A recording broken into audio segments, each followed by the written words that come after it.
이스라엘 지역까지 아기스 왕을 따라갔다가 거기서 이제 다윗과 그 부하들은 쫓겨났어요. 너희들은 다시 시글락으로 가라. 그래서 3일 길을 걸어서 시글락에 도착을 했습니다. 도착을 해봤더니 큰 난리가 난 거예요. 아말렉 사람들이 쳐들어왔어요. 이 아말렉은 누굽니까? 출애굽 1세대가 광야를 걸을 때 뒤에 처진 여자아이들, 어린아이들, 노인들, 병자들, 이 뒷후미를 쳐서 광야에서 일어났던 첫 번째 전쟁이 아말렉과의 전쟁입니다. 모세는 산에 올라가 기도했고 여호수아는 군대를 끌고 나가 싸워서 승리했던 그 아말렉이에요. 하나님께서 아말렉을 사울 왕에게 진멸하라고 명령을 내렸어요. 그런데 95% 순종했어요. 진멸하지 못했고, 그리고 아가광을 살렸고, 그리고 소떼와 양떼 토실토실한 걸 살려왔고, 그래서 그가 불순종함으로 인해서 아말렉의 군대와 족속들이 남아 있었던 거예요. 그들이 다윗과 그의 부하들이 이스라엘과 전쟁에 나간 사이에 시글락을 공격했어요. 그래서 불을 질렀어요. 보통은 이 아말렉 족속은 아주 잔인한 족속이라서 어디를 쳐들어가면 일단 죽여요.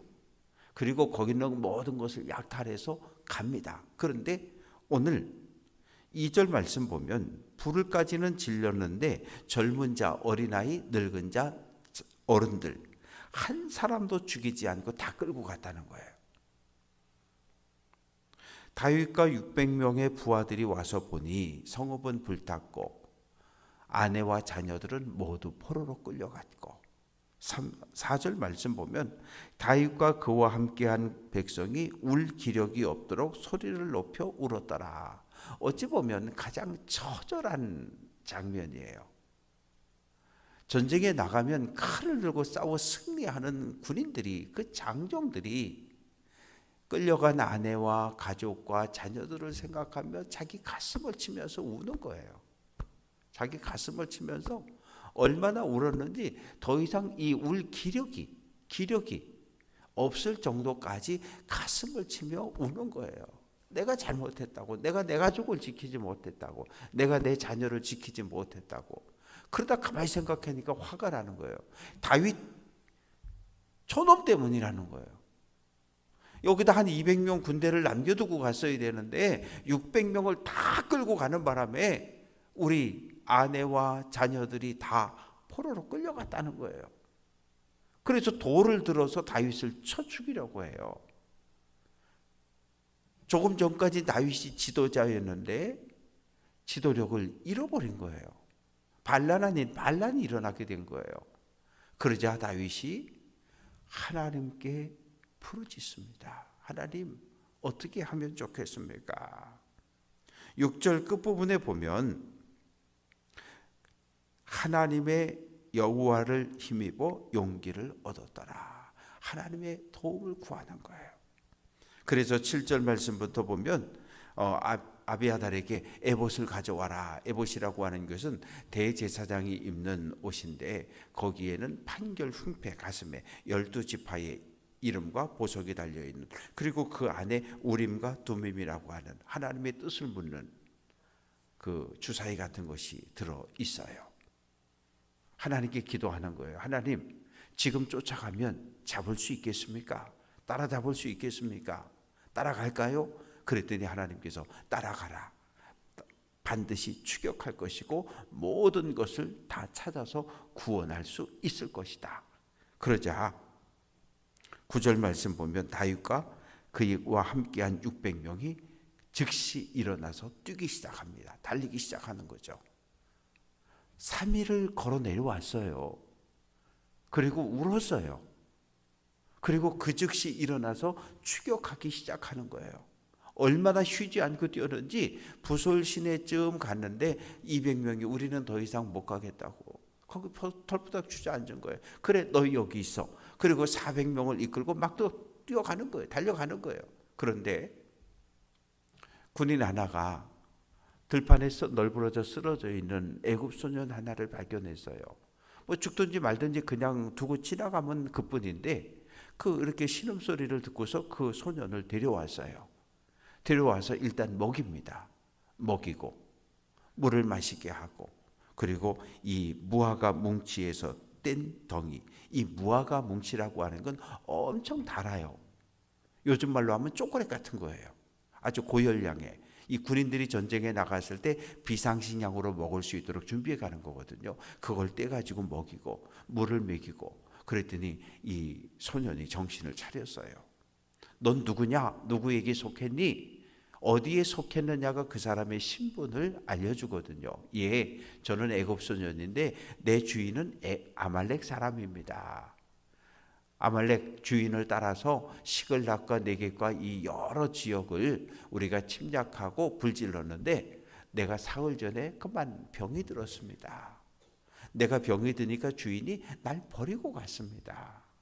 사흘 밤낮이라고 하는 이 시간은 이 소년에게는 죽음의 경계선이에요.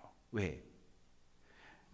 다윗의 부활이 눈에 띄지 않았더라면, 눈에 띄었더라도 에이 죽든지 말든지 내쳐버려 두고 그냥 갔더라면 죽을 수밖에 없었던 인생이었는데, 다윗의 부활에 눈에 띄었고 다윗의 사랑과 돌봄을 통해 정신을 차리게 되고, 그리고 자기가 바로 시글락을 공격했던 아말렉 주인의 종이라는 이야기를 듣고, 그래서 다윗이 이야기합니다. 너 우리를 아말렉 군대가 어디에 모였는지 그곳까지 인도해 줄 수 있겠니? 그랬더니 이 소년이 이야기합니다. 하나님의 이름으로 맹세하십시오. 첫째, 나를 죽이지 않겠다고. 두 번째, 내 주인의 손에 나를 다시 넘겨주지 않겠다고. 그러면 내가 당신을 아말렉 군대가 어디에 있는지 내가 인도하겠습니다.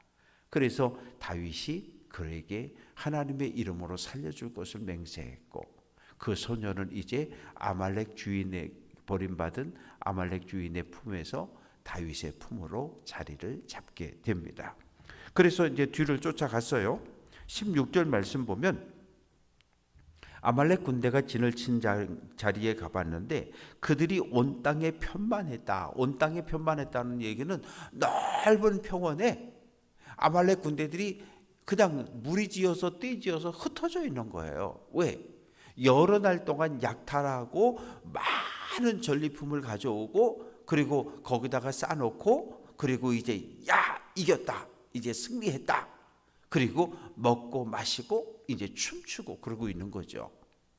그러자 다윗의 군대가 공격하는데 17절, 새벽부터 이튿날 저물 때까지 해 뜨기 직전부터 시작해서 하루가 지나고, 그리고 그 다음날 해질녘까지 24시간 넘는 긴 시간 동안 전쟁이 벌어진 거예요. 그런데 군인의 숫자는 다윗의 부대는 400명이고 이 아말렉 군대의 숫자는 훨씬 더 많았어요. 그런데 오늘 말씀을 보면 17절 말씀 보면 낙타를 타고 도망한 소년 400명 외에는 피한 사람이 없었다. 1000명일 수도 있고 2000명일 수도 있고 엄청나게 많은 군대였으나 한밤중에 새벽에 술 마시고 자다가 정신줄 놓고 있다가 다윗 군대의 공격을 받고, 그리고 패한 거죠. 아말렉 군대가 도망치기 바쁜 거예요. 400명만 도망가고 모두 다 죽었다는 거예요. 그래서 18절 말씀 보면 다윗이 가족들을 다 되찾고, 아내도 되찾고 아이들도 되찾고 빼앗겼던 모든 것뿐만 아니라 이 아말렉이 시글락만 공격하고 약탈한 게 아니라 네겝부터 시작해서 여러 마을을, 여러 성읍을 공격해서 약탈하고 전리품을 챙겼기 때문에 어마어마하게 많은, 정말 산더미처럼 많은 전리품을 챙기게 됩니다. 그래서 이제 그것을 가지고 돌아오는데 21절 부솔 시내까지 왔어요. 거기 200명의 군대가 거기 머물러 쉬고 있잖아요. 근데 그들은 어떤 마음이에요? 미안한 마음이에요. 왜? 우리는 전쟁에 참여하지 못했잖아요. 참여하지 못했고 전쟁에 참여해서 피를 흘리고 가족과 자녀들을 자기들의 가족과 자녀들을 되찾아 돌아오고 있는 다윗 왕과 400명의 군대를 바라보는데 환영은 하는데 민망한 마음들인 거예요. 나는 전쟁에 참여하지도 못했는데 다윗과 우리 군사들이 우리 가족들을 구원해서 돌아오고 있으니 감사한 마음과 미안한 마음이 교차하고 있는 거예요. 근데 다윗은 그들을 포근하게 감싸줍니다. 고생들 많았다. 수고했다. 괜찮다. 그런데 22절 말씀에 보면 못된 사람들이 등장을 해요. 악한 자와 불량배들. 뭐 어디나 이런 사람들은 있어요. 언제나 삐딱한 사람들. 뭐라고 이야기하냐 하면 우리와 함께 전쟁에 참여하지 않은 이 200명 이놈들한테는 전리품 주지 말자는 거예요. 아무것도 주지 말고 자기 아내와 자녀들만 데리고 우리를 떠나게 하자는 거예요. 우리 편 아니라는 거예요. 이제 이놈들은 내쫓자는 거예요. 아내와 자녀만 주고 그리고 내쫓자는 거예요. 그럴 수 있어요. 꼭 그런 사람들이 있어요. 그런데 다윗이 23절에서 이렇게 이야기합니다. 나의 형제들아, 악한 자와 불량배들을 형제라고 불러요. 만약에 여기서 다윗이 화를 벌컥 내면서 야 이씨 이렇게 화를 냈더라면 그건 깨졌을 거예요. 그런데 다윗이 나의 형제들아. 그럴 수 있어. 뭐 그런 생각을 가질 수도 있어. 그러나 나의 형제들아. 형제라고 불러줘요. 그러면서 우리가 전쟁에 승리한 것 내 힘과 내 능력으로 승리한 거 아니다. 하나님이 우리에게 넘겨주신 거다.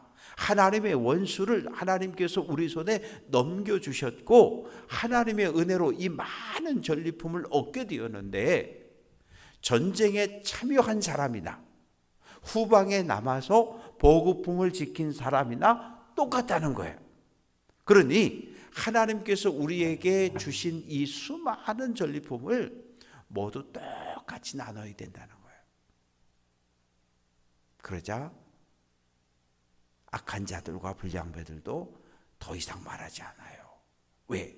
대다수의 군인들이 박수를 치면서 옳소 옳소 그러거든요. 근데 거기서 계속해서 저 200명은 저놈들은 주지 말자고 고집 부리다가 돌멩이 맞아 죽거든요. 그래서 그것이 하나의 원칙이 됩니다. 25절 다윗이 이것으로 이스라엘의 율례와 규례를 삼았더니 오늘까지 이르렀다. 전쟁은 그래요. 전방에서 최전방에서 이 전투를 해야 되는 전투병력이 있어요. 전투병력이 자기들끼리 싸워서 승리하면 승리할 수 있을까요? 아니 그렇지 않아요. 보급품이 와야 돼요. 식량이 와야 되고 무기가 와야 되고 옷이 와야 되고 계속해서 보급품을 전달해 주는 사람이 없으면 전방에 고립되고 처음엔 승리할 수 있지만 결국은 패할 수밖에 없는 거예요. 그래서 전방과 후방이 전투병력과 보급품을 전달하는 이 전후방의 모든 사람들이 다 귀한 거예요. 다윗은 그 이야기를 합니다. 이제 26절부터 31절까지 말씀 속에 보면 다시 시글락에 돌아왔어요. 시글락에 돌아와서 전리품을 친구 유다 지파에 있는 장로들에게 보냅니다. 보내는데 26절 끝부분 보라 여호와의 원수에게서 탈취한 것 너희에게 선사한다. 아말렉을 여호와의 원수라고 표현하고 있어요. 왜? 하나님께서 말씀하셨거든요. 아말렉과 대대로 내가 싸우겠다. 사울 왕에게 아말렉을 진멸하라. 그런데 진멸하지 못한 거예요. 진멸하지 못했기 때문에 시글락 성읍이 아말렉 족속에 의해서 다시 공격을 받는 일이 벌어졌고 나중엔 이 전쟁터가 어디로 갑니까? 바사 제국 수상궁으로 가잖아요. 거기 누가 등장합니까? 아말렉의 후손이었던 하만이 등장하게 되고 이 하만이 뭐합니까? 국무총리 2인자의 자리에 있으면서 뭐 하려고 그래요? 모르드게와 에스더 유대 민족을 죽이려고 그래요. 그 전쟁은 오늘 이 땅에서 또 일어나고 있는 거예요. 가정에서 교회에서 일터에서 사탄과 악한 영들은 끊임없이 교회 공동체를 무너뜨리려고 그러고 교회 가정 공동체를 무너뜨리려고 그러고 내 신앙을 흔들어서 하나님과의 관계를 끊어버리려고 그러고 진멸해야 될 것, 끊어내야 할 것 끊어내지 못하면, 죽여야 할 것을 죽이지 못하면 끊임없이 내 속에서 욕망의 탐욕이 스물스물 살아 올라올 수밖에 없어요. 전리품을 선물로 보내는데 27절 제일 먼저 베델이라고 하는 것이 등장합니다. 이 베델이라고 하는 지명은 창세기부터 등장을 하는데 원래는 루스라고 하는 이름이었는데 이 야곱이 형 에서의 칼을 피해서 외삼촌 라반이 있는 밧단 아람으로 가다가 이 루스 베델에서 하룻밤 잠을 자는데 꿈을 꾸는 거잖아요. 사닥다리가 땅에서부터 하늘로 쫙 있고 천사가 오르락 내리락 하는. 그리고 무슨 약속을 합니까? 하나님, 나를 이 길에서 온전히 다시 돌아오게 해주시면 내가 이곳에 교회를 짓겠습니다. 하나님의 집을 짓겠습니다. 그래서 벳엘은 하나님의 집이란 뜻이에요. 그리고 내가 일평생 10의 1조를 하나님께 구별해서 드리겠습니다. 그 두 가지 약속을 한 장소가 베델이었고, 이 베델이라고 하는 것은 늘 성소와 하나님을 예배하는 장소가 있었던 지역입니다. 그런데 여기 베델은 그 베델하고는 다른 베델이에요. 이 야곱이 만났던 베델이라고 하는 것은 이스라엘 중부에 있는 곳이고, 이 여기서 말하는 이 베델이라고 하는 것은 아주 남쪽 헤브론 남방 쪽에 있던 그 베델을 이야기하고요. 그리고 라못이라고 하는 것이 또 등장을 하는데, 이 라못이라고, 그러니까 27절부터 31절까지 등장하는 지명들은 모두가 가나안 땅 유다 지파에 속해 있는 남쪽 지역, 시글락을 중심으로 해서 그 주변에 있었던 유다 지파의 성읍들을 이야기를 합니다. 그런데 우리가 여기서 조금 관심 갖고 봐야 할 지명이 있는데, 그 지명 중에 하나가 28절 말씀에 보면 에스드모아라고 하는 지명이 등장하는데, 여기는 제사장들의 마을입니다. 제사장들, 레위 지파 제사장들에게 주어진 성읍이고요. 그리고 또 29절 말씀 보면 겐 사람이 등장을 해요. 겐은 누굽니까? 모세의 장인. 그 족속이 겐 족속이거든요. 그 겐 족속들도 여전히 함께 이 가나안 땅 남쪽에서 함께 삶을 살아가고 있었습니다. 그리고 이제 마지막에 보면 31절 헤브론이 등장하게 되는데, 헤브론이라고 하는 것은 가나안 땅에서 가장 높은 곳에 위치한 성읍입니다. 예루살렘이 해발 760에서 800이거든요. 이 헤브론은 해발 900m에 있어요. 가장 높은 고지대에 있는 헤브론인데, 이 가나안 남쪽에서 가장 중요한 성읍이에요. 왜? 이스라엘을 최고 이 남쪽에서 올라오는 모든 대적들을 막아낼 수 있는 장소가 헤브론이고, 이 헤브론에 뭐가 있습니까? 아브라함과 이삭과 야곱의 묘실이 이 헤브론 땅에 있었거든요. 그래서 유다 지파 입장에서 보면 이 헤브론이라고 하는 것은 아주 중요한, 요즘 표현으로 해보면 아주 거룩하게 신성하게 구별되어진 장소가 바로 헤브론입니다. 이 헤브론에서 다윗이 유다 지파의 왕으로 등극을 하게 되는 거예요. 말씀을 정리해 봅니다. 다윗이 블레셋 가드 왕에게 갈 때 하나님께 기도하지 않았어요. 다윗의 인생에서 하나님께 기도하고 인도함을 받았을 때 하고, 하나님께 기도하지 않고 내 생각, 내 계획, 내 뜻대로 움직였을 때 하고 그 결과는 전혀 달라요.